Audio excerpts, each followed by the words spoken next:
Welcome to episode 273 of OTD, your daily dose of soccer history by 17 Laws Guy. It's July 31, 1971. The Shea, Halifax Town against Manchester United. The Watney Cup, a pre-season tournament, a beer-sponsored experiment, and somehow a warning from the future. Halifax win 2-1. A third division club beats Manchester United. But the deeper story is uglier. United fans rampage through Halifax. Dozens are arrested. And football is reminded that hooliganism is not a 1980s problem waiting to happen. It is already here. But how did we get here? Start with pre-season football. For most of English football history, pre-season is not glamorous. It is conditioning, trialists, local matches, fundraising, a club from the Football League visiting a smaller neighbor, a tour abroad if money and logistics allow it, a match against a works team, a foreign visitor in town, a bit of fitness, a bit of gate money, a bit of civic theatre. English clubs had been touring and playing friendlies for decades. Sometimes those matches are part of festivals. In 1951, the Festival of Britain produces football fixtures with foreign opposition and domestic celebration attached. Sometimes they are part of a bigger British occasion, like the Coronation Cup in Scotland in 1953. But most of the time, friendlies are not treated as hard competition. They're not quite meaningless, but they're not a cup tie either. On the continent, summer football has a different organized edge. The International Football Cup, later known as the Intertoto Cup, grows partly out of the need for fixtures during the summer, including betting pool logic. Central and continental clubs often take these structures seriously because there's prize money, rhythm, and something to play for. In England, the culture is different. League, FA Cup, and then from 1960, the League Cup. Everything else sits lower. So by the late 1960s, there is a gap. Pre-season exists. Television wants football. Sponsors want visibility. The Football League wants freshness. And somebody looks at the calendar and thinks, what if you made friendlies matter? Enter the Watney Cup, or officially, the Watney Man Invitation Cup. Watney Men are brewers. Watney's Red Barrel is one of those very 1970s names that sounds like it should come with sideburns, cigarette smoke, and a brown pub carpet. The Watney Cup begins in 1970. It is short, punchy, and sponsored, and that matters. It is widely remembered as the first sponsored competition for Football League clubs. Not the first cup, not the most important cup, but one of the first signs that English football is beginning to understand commercial naming rights. The structure is clever. 8 teams, 2 from each of the Football League's 4 divisions, selected because they were among the highest scoring sides from the previous season, provided they had not been promoted or qualified for Europe. Quarterfinals, semifinals, final, all before the league season. A pre-season competition designed to produce goals. And it experiments. Penalty shootouts instead of endless replays. And that is huge. In the 1970 Watney Cup semi-final, Manchester United beat Hull City on penalties, the first professional match settled this way. As Alan Hardaker, the Football League secretary, put it, this was a way to settle something by football. Not lots, not coin tosses. Football. The Watney Cup also experiments with offside. In 1971, offside applies only from the edge of the penalty area to the goal line. The idea is simple. More space, more attacking, more goals. But contemporary reports suggest players did not instantly know how to exploit it.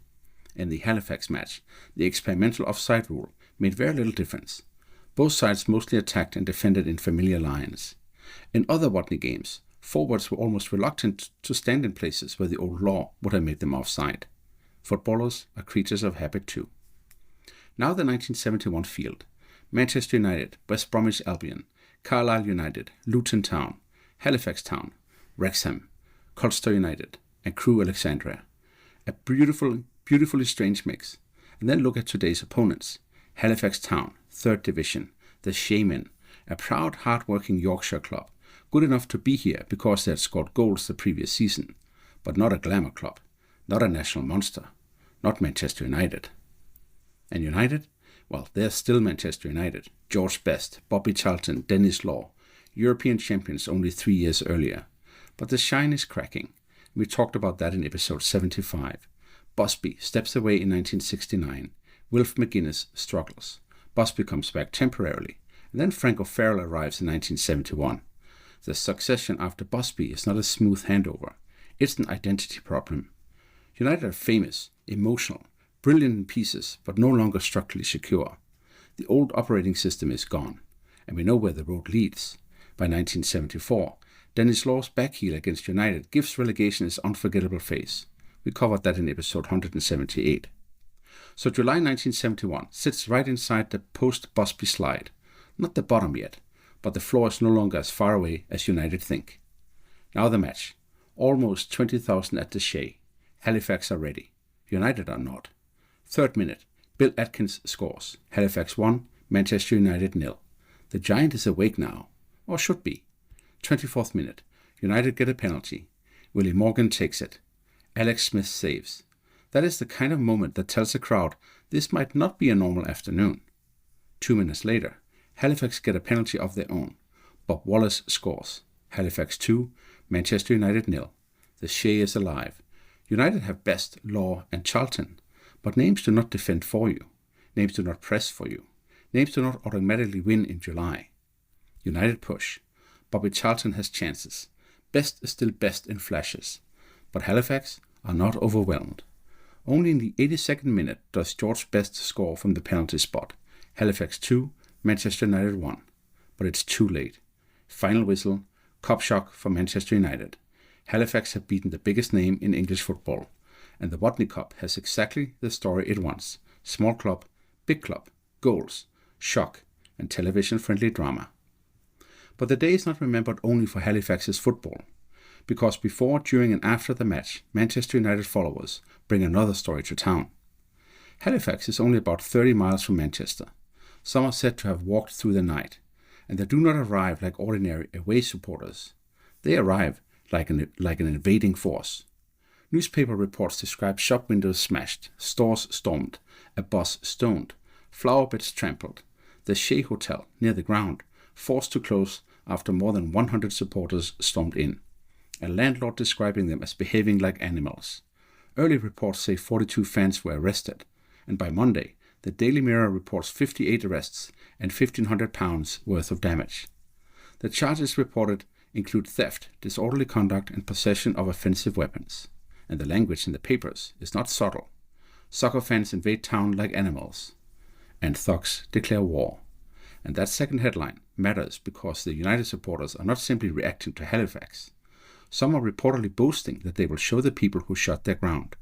Their ground is Old Trafford, and Old Trafford has already been ordered closed for the first 2 home league matches of the coming season because of earlier United crowd trouble involving knives thrown into an away section.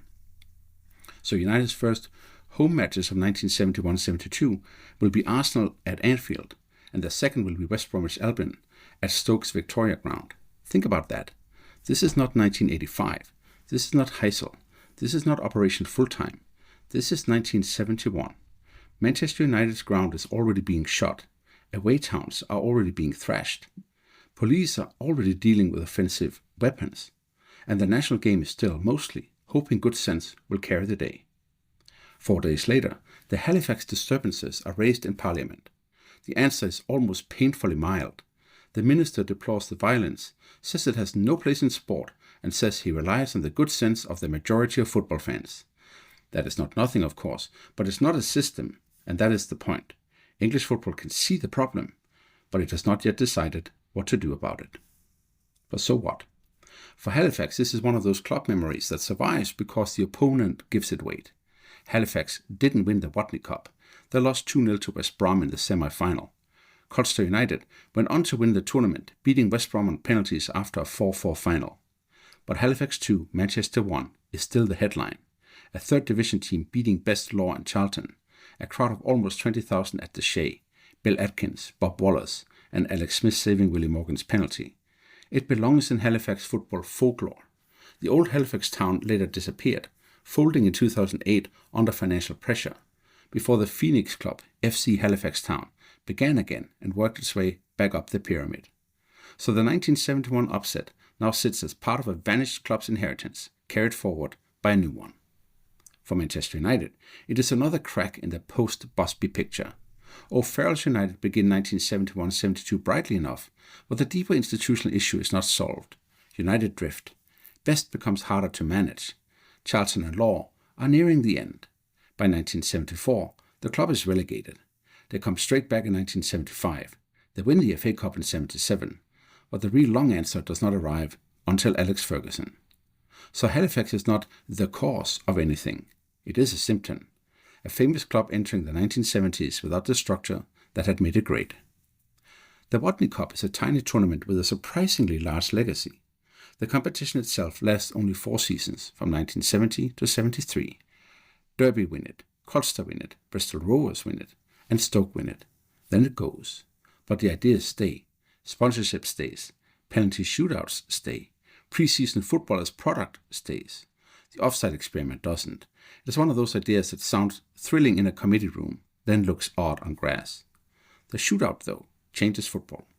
By 1994, as we discussed in episode 259, a World Cup final can be decided by penalties.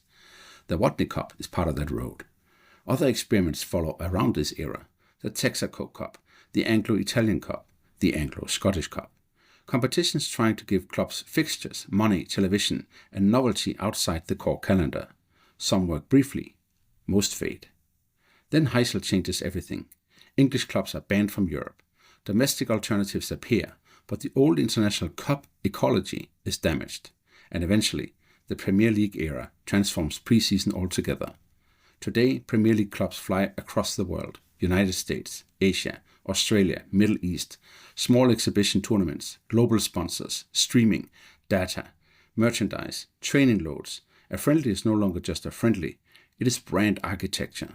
And because England's UEFA coefficients is so strong, the biggest English clubs rarely live the old early July qualifying round life that many European clubs still know. Their summer is often less about earning entry and more about selling the club to the world. And finally, hooliganism. That is the real warning of July 31st, 1971. The Halifax disorder shows that the English disease is not a 1980s invention. It is already in full swing. By the 1970s, violence is becoming organized, performative, and mobile. It travels, it boasts, it uses football as cover, and the response is still too soft, too local, too hopeful. Only later do we get the heavier machinery, segregation, fencing, banning orders, intelligence units, dawn raids, Operation Full-Time in 1987, which we covered in episode 81. Then Hillsborough forces the country to separate crowd control from crowd safety. That distinction matters. Hooliganism is real, but treating every supporter as a suspect can also become dangerous. Halifax is early in that long dark corridor, a small pre-season cup tie, a giant killing, and a town left to clean up after people who used football as an excuse to break things. Before we go, 3 things to take away from July 31st, 1971. First, Halifax's 2-1 win over Manchester United was a genuine giant killing. Atkins, Wallace, Alex Smith, the Shea, and almost 20,000 people watching a 3rd division side beat Best, Law, and Charlton. Second, the Watney Cup mattered more than its short life suggests. It helped introduce sponsored competition, penalty shootouts, and rule experimentation into English football's mainstream imagination. And third, the Halifax disorder is a warning. Hooliganism was not waiting in the 1980s. It was already damaging towns, closing grounds, creating arrests, and forcing football to confront a problem it still didn't know how to solve. On this day in 1971, Halifax Town beat Manchester United 2-1 in the Watney Cup. A pre-season experiment produced a famous upset, and English football saw, in Halifax Town Centre, a darker future already arriving. That is all for episode 273 of OTD, your daily dose of soccer history by 17 Laws Guy. If you want more soccer or football history in your podcast feed, please subscribe, rate the show 5 stars, or share it with your friends. More people will then get to know the show, and I'll get more ideas for future episodes. Thank you for doing that. Tomorrow, we go to August 1st, 1943, the first competitive match between Club America and Guadalajara, and the birth of Mexico's Superclásico. See you then.